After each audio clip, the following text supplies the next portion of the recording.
Hello and welcome here to AOK Games for another hopeful rapid review. Essentially, this is the Aviacion Española, published by and sold by aircraft from the 50s. It is essentially the HA-200 SETA, if I'm saying that correct, and the HA Super SETA.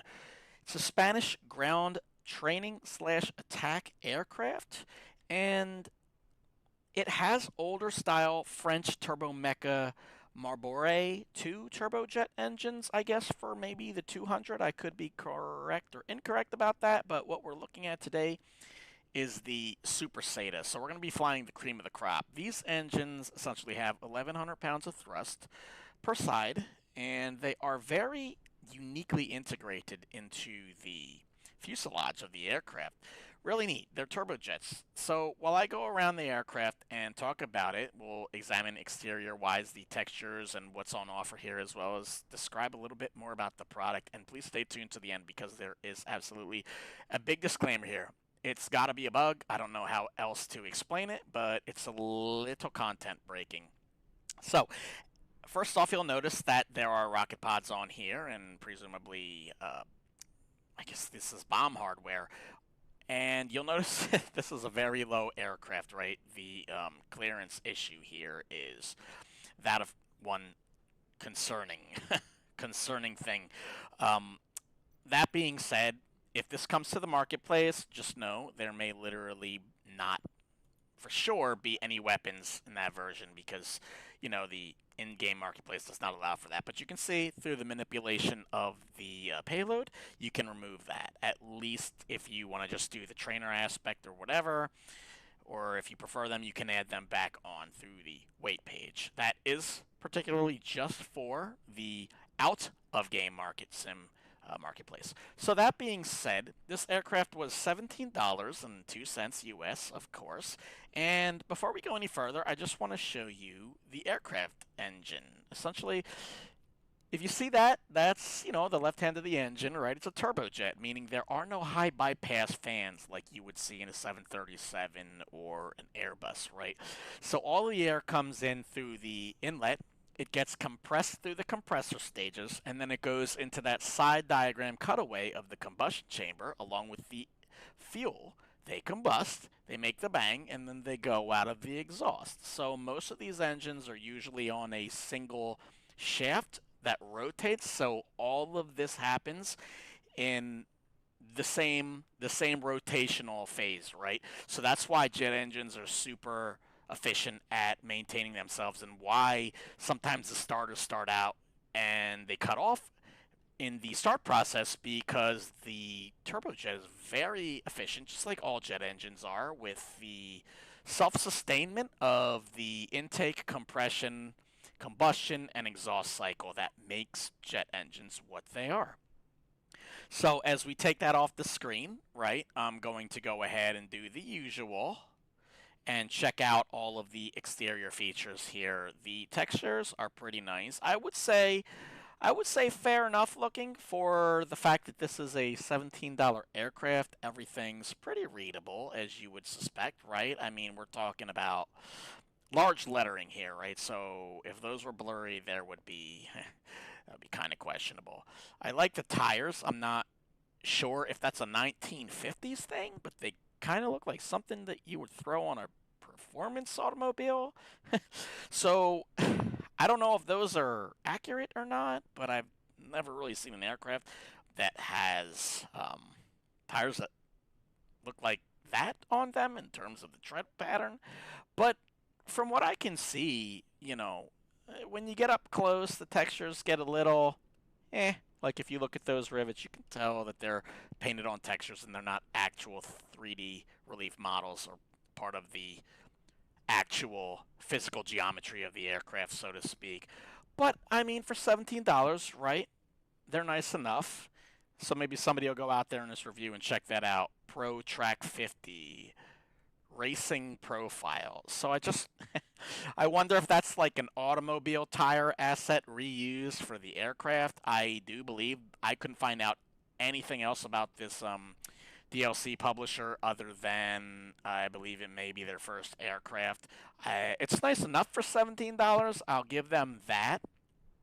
Um, but as we hop inside, I think you'll notice there's a couple things to bring to attention with this aircraft. Obviously, a lot of it is not in English, so if you like the tooltips, that's how I fly this aircraft, with the tooltip hovering over, so that I can tell that at least I have all the systems functioning, and as well as I want to just go in there with you and see like what kind of functionality we have with the airplane. Again, I said there's something that I think should be stated. That is, at the moment, at least a major bug with this aircraft. You can see, I guess, right there, right in the middle between the two engines on the front of the nose there, a very sharp texture line. I mean, the textures roughly line up, but, just be aware, for $17, I want to give you whatever it is that we're looking at here in full fidelity so that you can see with your own eyes and make your own opinions. Yeah, so very nice. There's a 200 with the 880 pound-foot torque. 880 pounds of thrust on the 200 series, and then the 220, which is obviously what this is. The Super SATA, that is 1100 per side. So let's go ahead and hop on board, and essentially we will get to exploring the interior. Okay, so this aircraft does come with multiple liveries, and here we are exploring the interior portion of the aircraft. And I just wanted to note that this aircraft essentially, again, has two engines and is capable of roughly around 430 miles per hour, and it cruises at about 370 depending, on which aircraft you pick.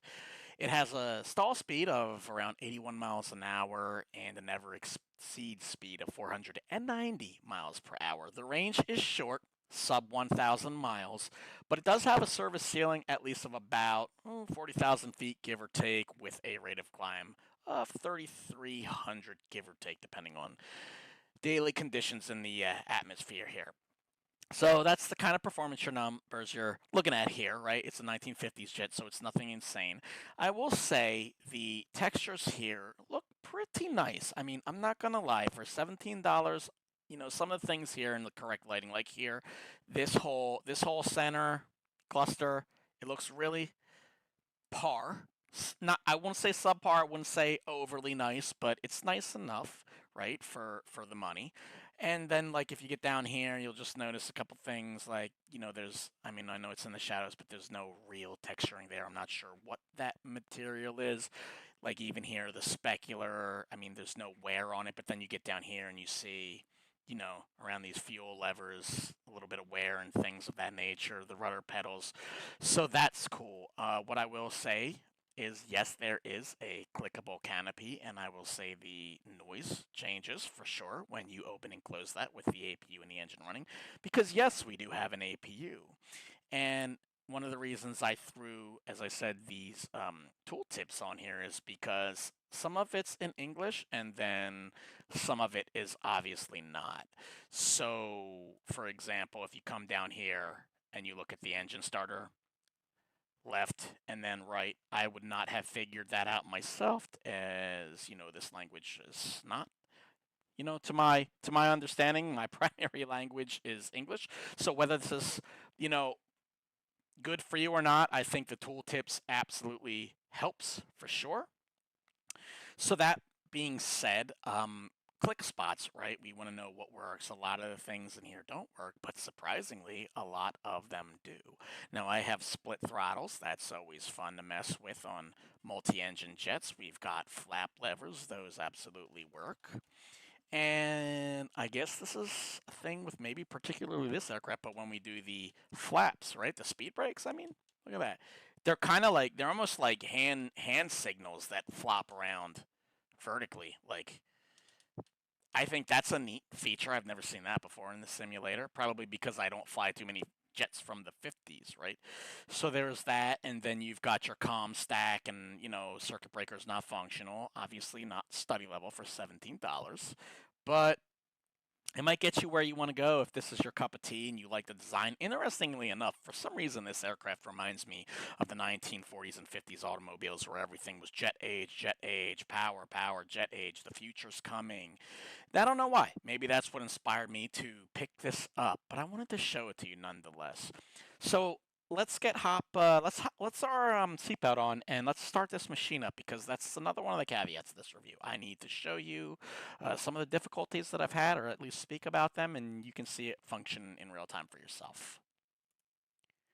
Okay, so now that I've got my brain adjusted to get this machinery running. One of the things that works most for me, and I've had troubles on and off starting this aircraft off of the review before proceeding, but it does come with a checklist, and for some reason for me, going through the checklist, not particularly on the before starting engine page, right? But it would help if something is in the language that you don't understand, you can conveniently scroll down to check the items as you need to, right? That really makes it helpful. So we'll do that quick, and just out of the process of doing this right off of the bat, you go ahead and you throw your batteries on your avionics, your alternator, and your alternator, right? That's pretty much what this page states. So then when you start the engine, this is the part where for me it became tricky. I'm going to go down here and I'm going to turn on all the lights. And believe me, that's not the tricky part. Although, if you know me, you might say, I'm surprised you got that far with this. However, we'll go to the fuel pump, and I have to apologize about the sounds because they kind of seem to be on a repeat here. Obviously, I don't know the real aircraft very well or at all. So you throw the fuel pump on, and then you throw the APU on. Now, that igniter that's ticking over will tick over the entire time.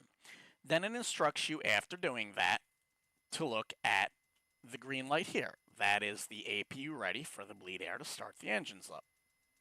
So we'll wait for that. It's notifying that it's green. That's great. So then it's going to tell us to go left for the engine rotation. You can hear those blades clanking around. Great 1950s turbojet technology, right?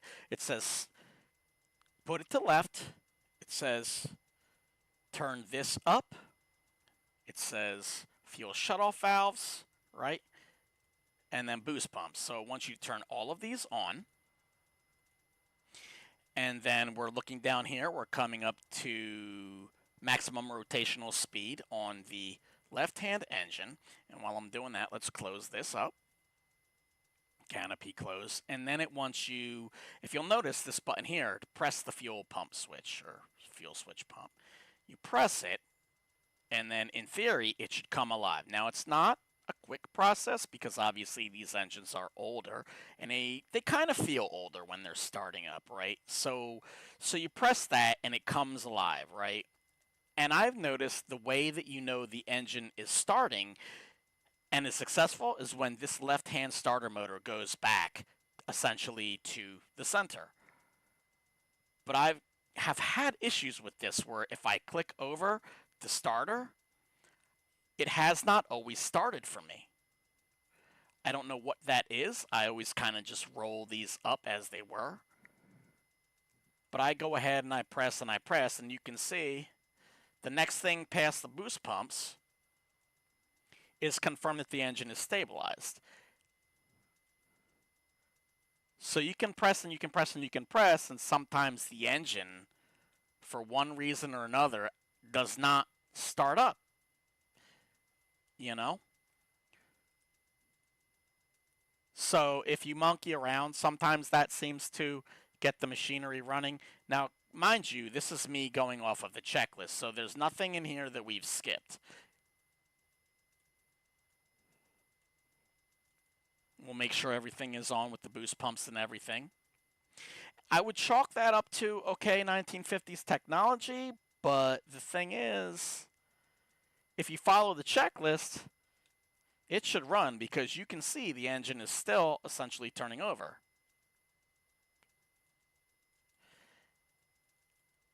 Now, I don't know what to do with that. So it's very hard to say that that's a functional DLC aircraft when that's what happens. There's nothing else you can do, and you kind of just get stuck in this.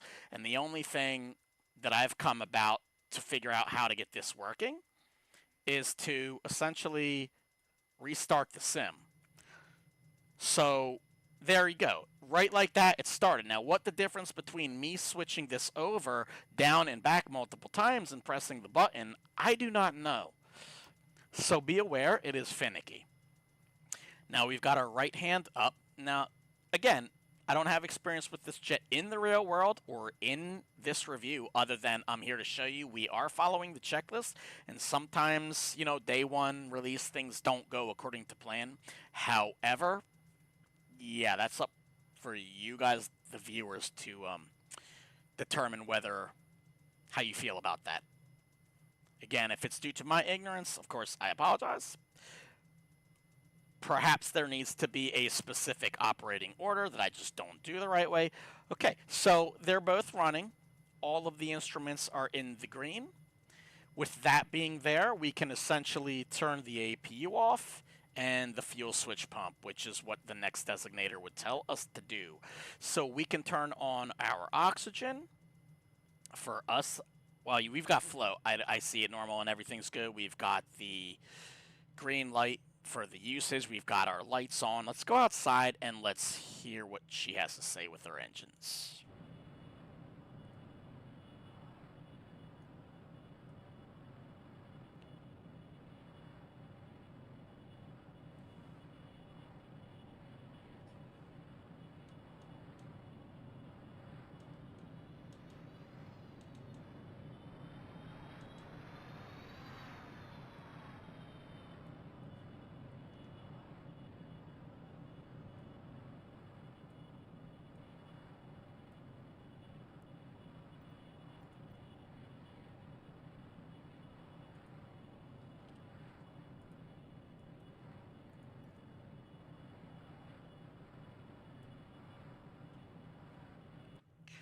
Okay, so I just wanted to add the pilot there just to see if that was actually something that indeed is doable.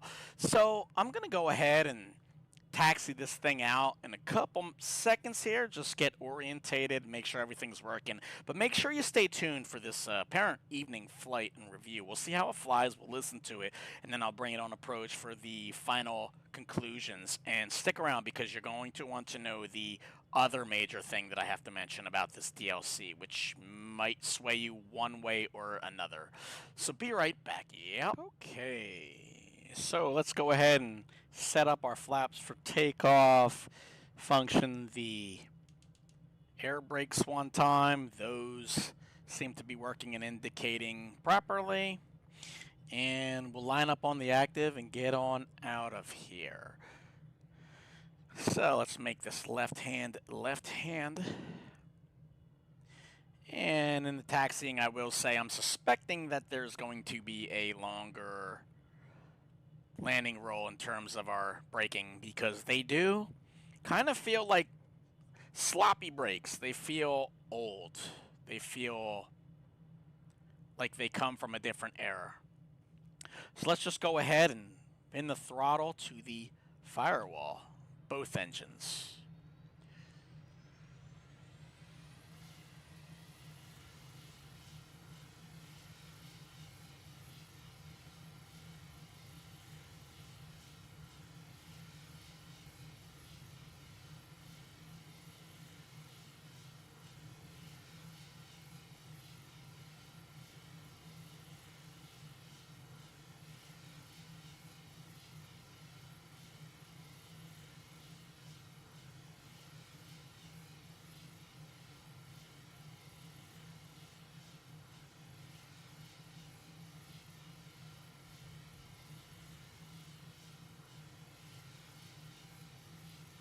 And just some maneuvering.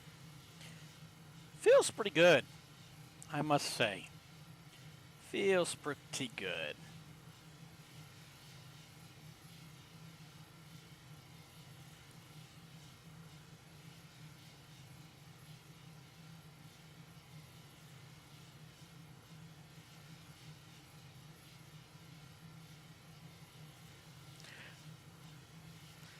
Like to gain a little bit of altitude. Maybe try out some of these flight dynamics and characteristics of the potential for aerobatics. Remember, we only have 1,100 pounds of thrust per side, so 2,200 total. It's not considerably a lot. 3,300 and some odd feet a minute climb, obviously from sea level, is a number that can kind of be matched nowadays by turboprops. You take the piston and or turbo shaft, powered Duke, Beechcraft Duke, you can achieve numbers like this. But I venture to say the power to weight ratio in an old metallic aircraft like this is probably clearly not state of the art, right? Just think about how old this era of aircraft is. But it looks nice in the evening hours. Let's go outside and check that out as well. Little bit of back and forth here. It's responsive for sure.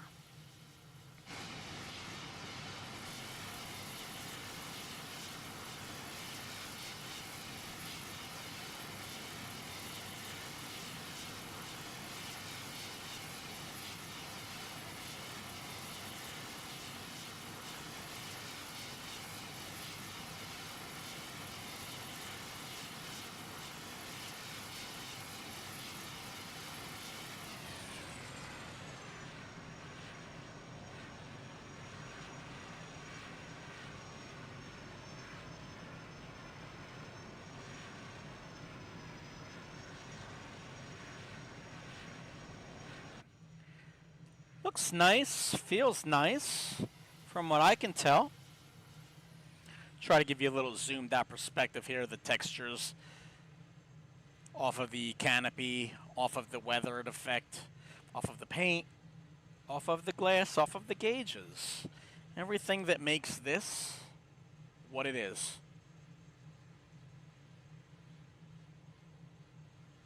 Now naturally there's a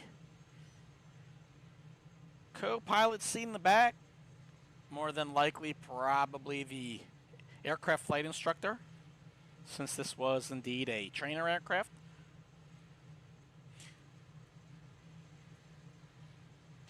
I mean, it climbs, it performs, it feels good. Let's do some left and right barrel rolls inside the piloting command.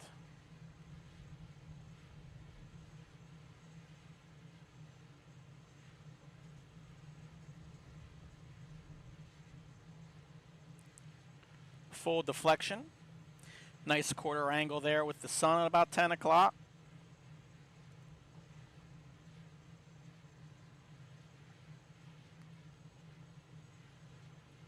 The effect of the shadows is pretty good. Let's go ahead and line ourselves up for finals. So let's chop the throttles.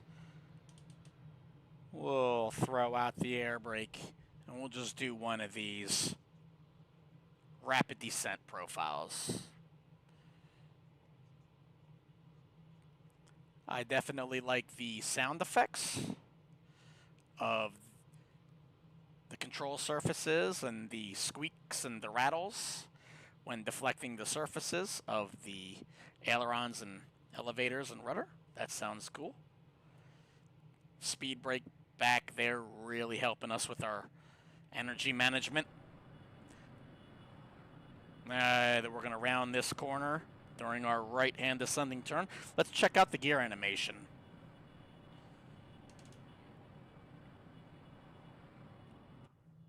Nice and smooth. I like that. Zoom in a little bit here in this cozy tiny cabin. And we're right at 150 knots indicated.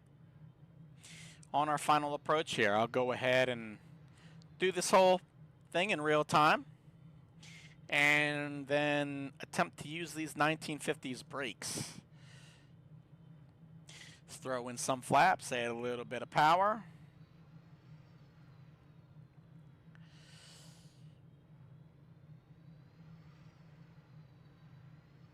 And we'll line ourselves up. Pretty much already there. Nice short evening flight here. I do like the sounds.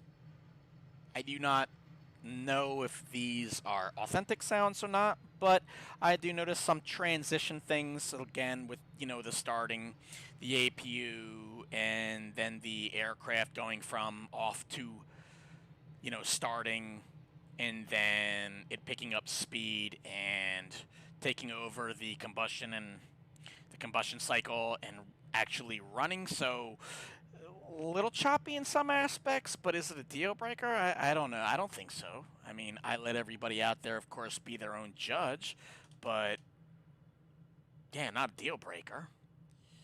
Full flaps have been extended, and just using a little bit of speed brake there when necessary.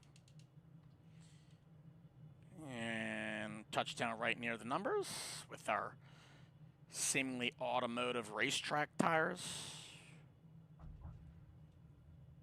And I'm going ahead and applied these brakes. Now this is full brake application, right? So whether you would be able to do that in a real world scenario with an aircraft that more than likely probably has never heard of technologies such as anti-lock braking system might be a real bad thing. So if you pick this up, just beware of your ground roll on landing. It needs a little bit of space to stop. Now I think I said earlier in the video, stay tuned to the end of the video because I wanted to mention something that I have infrequently had happen to me, but with this aircraft it did happen, and I have never experienced this before from any other DLC. So every once in a while, if say you go and you have to check your front door or go get the mail or go out and cut the grass, whatever you want to do, if you come back and you decide you need to pause it in the meantime by going to the escape menu, where your settings are, with your general and your graphics and all that. I have done that before and essentially had the engines shut off on me mid-flight after getting back into the simulator and essentially unpausing it. So just keep in mind that, well, for me, it essentially means that it has to be an A to B, take off, do your thing, come back all in one hop. Now, that's just what I've experienced, but I have had the engine shut off on me upon returning to the flight if I do pause it with the escape button menu thing there. So whatever that's about, I'm not too sure. Again, this is, I don't want to make excuses. It's a $17.02 aircraft off sale. That being said, it is also the first iteration of the aircraft. However, as a rapid reviewer, I feel that it is essential to tell you that this has happened to me. You saw the difficulties I had with starting the engine. Sometimes they start right away, sometimes they don't. As this is not seemingly a study level aircraft, I can't really say that intermittent starts and not, like that whole scenario.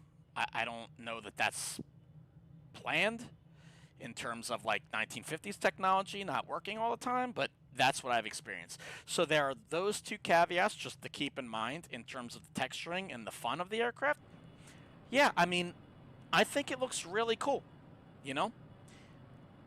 Certainly has more than enough liveries for you to make your civilian slash trainer slash military paint jobs available for however you would like to fly this aircraft. You certainly have options. You got the 200 and the 220.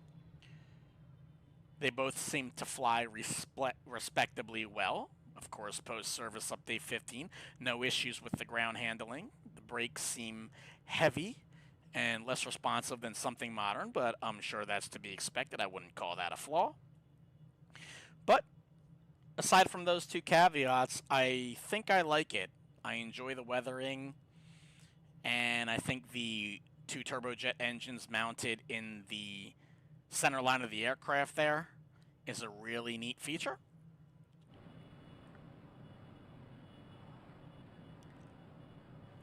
And it's a nice looking bird, So that being said, of course I let everybody make their own evaluations out there, and whether they think it's worth the $17 or not.